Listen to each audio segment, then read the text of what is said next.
Ens diem Maite, Mamen, Gemma, Neus i Àngel. Representem a l'entitat Protectors dels Animals del Gironès, ubicats ara per ara temporalment a Santa Coloma de Farners. La idea és ubicar-nos a Girona com a protectora del Gironès. El problema que tenim és una mica entrebancs per part de les entitats i Medi Ambient de la Generalitat, que no ens atorga els permisos per poder-nos ubicar als terrenys dels Àngels.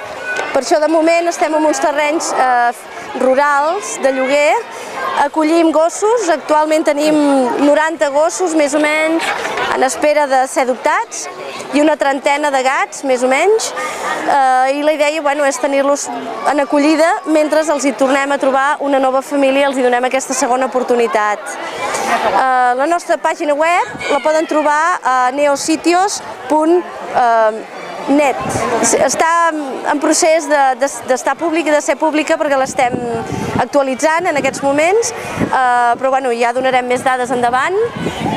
Agraïm que ens hagin escoltat i qualsevol cosa ens poden trobar a Santa Coloma de Farners o al Facebook també Protectors d'Animals del Gironès. Gràcies per escoltar-nos.